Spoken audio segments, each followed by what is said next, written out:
What's up, guys? It's the TheChrisPhoenix here. Chilling here on this late night. Yeah, just chilling this late night. Because it's me. I chill on a late night. My name's TheChrisPhoenix. Thus me chilling on this late night. You get it? In all seriousness, folks, alright. Worst 420 Gune impression I know. Sorry, dude.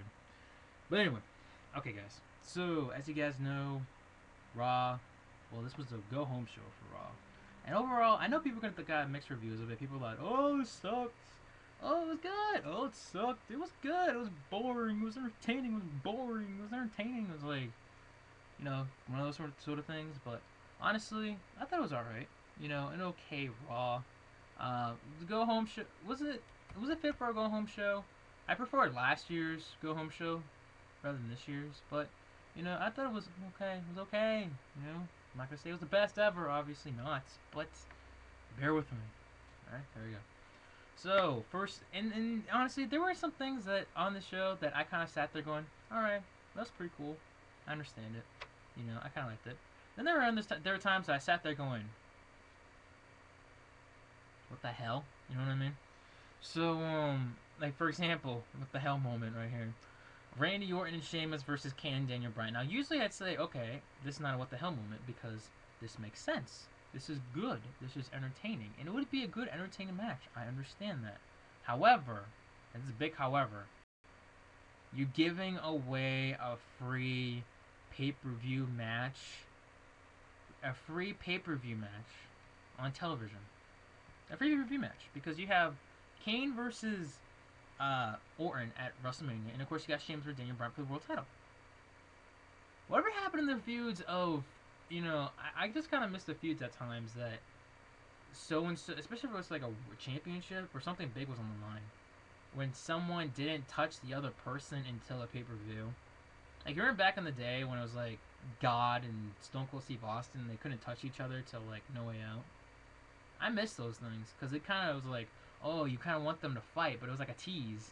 Like, oh, you gotta wait till Mania to see them fight, type of deal. Or no, yeah, or in that case, you gotta wait till No Way Out to see them fight. I just kind of miss those times. You know what I mean? I kind of miss them. I just sit there going, wow. But anyway, Orton, Sheamus versus Kane, D-Bry. Match itself, not too bad.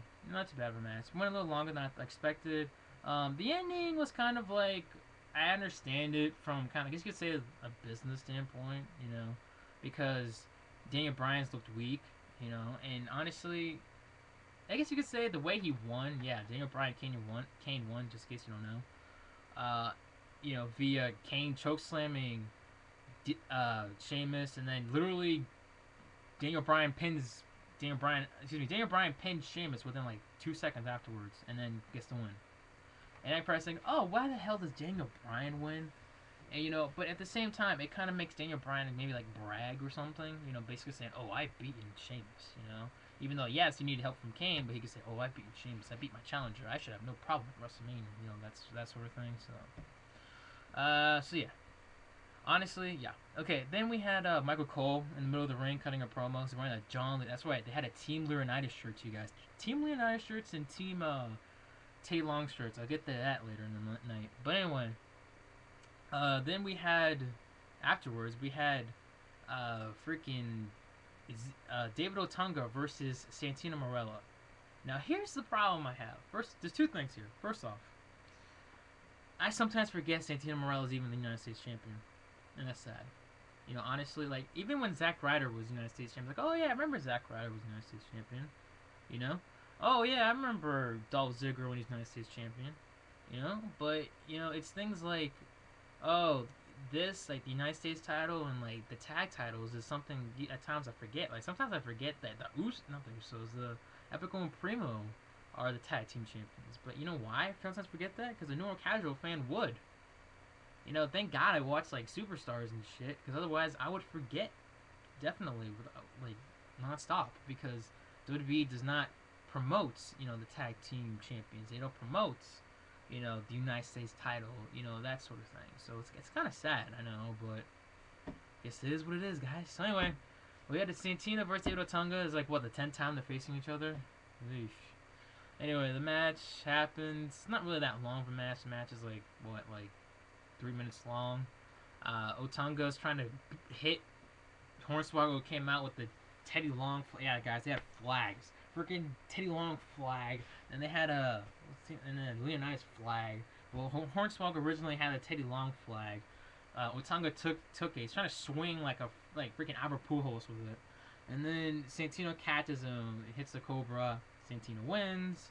And then, John Leonidas gets up in the ring. The Teddy Long gets in the ring. They start arguing. Santino's trying to sneak behind, maybe hit the Cobra on Leonidas. Out of nowhere, man, freaking Miz comes out of nowhere, hits the skull-crushing finale. I was like, whoa, I didn't expect that to happen. And then Teddy Long's like, you know what, Miz? You just got yourself a match at WrestleMania. And you know what? You're going to represent my team. And, you're going to WrestleMania. So, yeah, The Miz has a match at WrestleMania. He's gonna, he actually has a match. He's going to be on Team Leonidas, which I think is cool. I mean, think about it. The guy main evented last year at WrestleMania. He was a WWE champion for crying out loud last year. And then now you're like, okay, we don't have a match for him. Oh, let's put him on Team John Leonidas. All right, that's good. You know what I mean? So, it's good to see The Miz have a match. So then we had oh man. Okay, first off, where did I go for here? Okay. So then we had, we had video packages from Cena and The Rock, which were good, I thought, and Taker and God, aka Triple H. Those were good too. And then we have a Divas match. Big booty bitch herself, Eve Torres, versus that good old Barbie doll, Kelly. And also, by the way, Beth Phoenix was in Eve Torres' corner. And people were saying, oh, where's Maria Menounos? She's on Dancing with the Stars. Before anyone asked, she's on Dancing with the Stars. And, of course, Dancing with the Stars is live on Mondays. Was also live on Mondays. Raw. She can't be two places at once. So, yeah. And then, of course, they were promoting the Divas match at Mania and whatnot. No offense to Divas. They're beautiful, and I know they try hard, but I don't care for this match. I'm sorry. I just don't. I'm sorry. I'm sorry. I just don't care. Anyway, Eve and Kelly, short match. Kelly rolls up Eve. Kelly wins. Eve looks pissed off, whatnot. Yeah. So then we have Christian versus CM Punk. And I thought it was cool that they had Christian back on television because they haven't had Christian in a match since his injury. So I'm like, okay, this could be good. This could be, if WWE has to give it time, it could be a good match between Punk and Christian. Hell, maybe later down the road, Punk and Christian, a good feud or something. If they're on the same brand, that could be a really good title feud, I think. So anyway, before the match happens, Chris Jericho's on the Titantron. He gets Punk's attention and whatnot. He's talking about his family and again. So then, Punk basically just goes insane. Like, he just beats the living hell out of Christian. Like, he just pictures, Christian being Jericho, basically, and just beats the living hell out of him. And then now, apparently, Christian's not medically cleared to compete at WrestleMania. And who's taking the spot? Teddy Long. I've come to kick your ass. Kelly. Yeah, that's right, Drew McIntyre. So yeah, Drew McIntyre's taking Christian's spot, and originally I thought, wait a minute, wasn't this isn't this Drew McIntyre's first WrestleMania? And I thought about it, and I was like, no way, he had that Money in the Bank match a couple years ago. So yeah, I caught myself. So yeah, and then we have Brodus Clay versus Kurt Hawkins match, short obviously, because Brodus Clay's in it. And Brodus Clay wins, so yeah. And it seems like also too with Brodus Clay, I noticed some people are kind of dying down on Brodus Clay. Like at first, everyone's like, "Oh, I love Brodus Clay," Somebody call my mama. Somebody call my mama. Now it's like, yeah, Brodus Clay had a match against Tyler X and he won. Okay, so next, it was like that sort of thing. Like people are already tired of it. I still kind of find it entertaining, but I do admit I'm not pumped up with it as like I used to type of deal. So then we had Big Show versus Epico. Now here's the part that kind of confused me. Okay, remember when I said the tag match? It's kind of like free match on free pay-per-view match on television type of deal. You have that, but then you have this: Big Show versus Epico. Probably the most random match I've ever seen in my life. Big Show versus Epico. I mean, yeesh. This match lasted like 20 seconds. I'm not joking. Like it was that damn short. And again, back to this whole. Remember when I also said about Santino? Oh, well, he, I forgot that he was, United States champion. Well, sometimes I forget the freaking Primo and Epico are tag team champions. Now, don't get me wrong. They're a good tag team, and goddamn, Rosa's hot. But, seriously, you freaking... like I forget. Like this was like what the first time Epico and Primo were on freaking television in what 4 weeks. I think the last time they were on television was when like Kane chokeslammed them all. I seriously think that was the last time they were actually on like television. So yeah, it was a short match. Big Show won, and then excuse me, and then Cody Rhodes comes out after the match. He comes out and basically what does he do? Oh, excuse me, sorry. He didn't interfere the match, but after he cut a promo, basically saying that I'm gonna beat you at WrestleMania, and I'm gonna just retain the IC champion. Remember, Cody Rhodes is the longest running United States champion, Intercontinental champion in recent years. He's held that belt for a while now, just in case you guys haven't noticed. And I'm interested in this feud. I've said this before. Cody has a bright future ahead of him. And I think he could go far. WWE pushes him, right? And I know some people wanted to say, oh, well, I wanted to see Cody Rhodes versus Goldust. And yeah, that would have been interesting, of course. Family versus family type of deal. But, I guess they couldn't do that. So they're like, yeah, let's put Big Show with him. For shits and giggles. So, yeah. But anyway, I'm more interested in that feud than, like, Kane and Orton. Because Kane and Orton really isn't much of a feud, And, one of the Divas Championship match. And I honestly care about, okay, Great Khali versus Mark Henry. And I was like, okay, I don't care about this match. Mark Henry wins. And here's the thing with Mark Henry, too. Mark Henry, for a while, of course, as a world champion, he looked strong. And then afterwards, it was like, okay, after his injury, he kind of was a little weak. Now he's looking strong again. He's beating up Great Khali, R-Truth, Kofi Kingston. He's just beating up guys like that. And now it's like, now I'm interested more, actually, in this Teddy Long and John Laurinaitis feud. First, I was like, I could give a no offense, I could give a shit about this feud before. Now it's like, okay, I actually care. I actually sit there and go, wow, I'm actually interested in this. And even though after the match was over, you had like a brawl between, John Laurinaitis' team and Teddy Long's team. So I thought that was pretty cool. And of course, you had also Booker T added to that. That's right, Booker T came in there and, he took some guys out and whatnot. And he's like, I want to be, Teddy Long's like, do you want to be in the match? And he's like, yeah, I'll be in the match, sucker. So yeah, so Booker T is actually having a match at WrestleMania, so, good for Booker T, And people say, oh, well, Booker T is old, whatnot, Guys, Booker T still has it. What do people say about Cody Rhodes? Him and Cody Rhodes. Oh, that's like, what, the best feud Cody Rhodes has had since IC champion. Wanna know why? Booker T helped with that, too. Yeah, it's Cody Rhodes.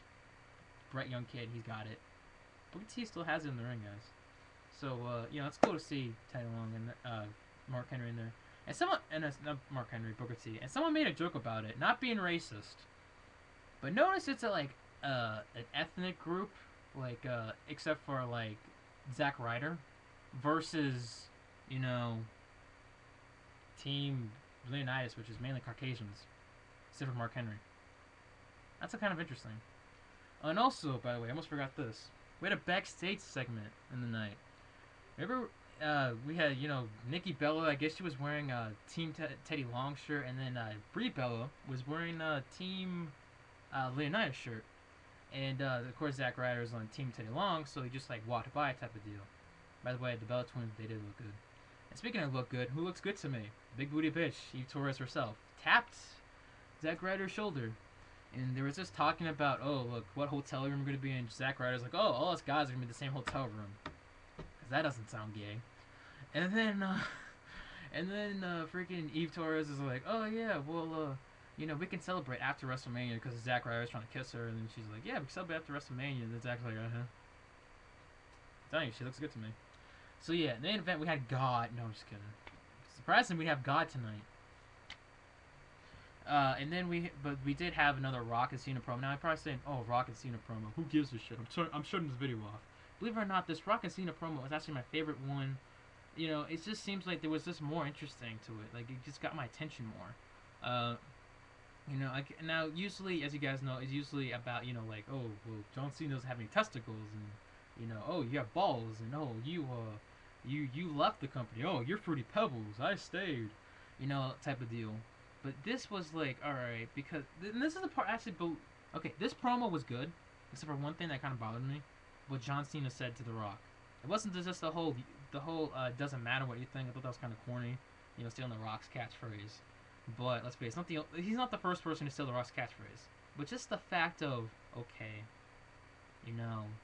the whole, oh, I've been in this company longer than you. What the hell? Where did that come from? I've been in this company longer than you. Would he say the same to Stone Cold Steve Austin, even though Stone Cold Steve Austin had like a career, hell, friggin', some people might call it a life-threatening injury? Like, shit. Like, John Cena's gonna be in the company for what, another 5 more years? He's gonna go up to Edge and say, like, I've been in this company longer than you. Like, I just sat there, like, was that really necessary? Like, I didn't understand that part, whatnot, but overall, I thought it was an okay promo. And then, of course, they stare at each other at the end, and yeah, anyway, hopefully WrestleMania is good. I'm sorry for this video being, holy shit, 15 minutes long. Anyway, peace.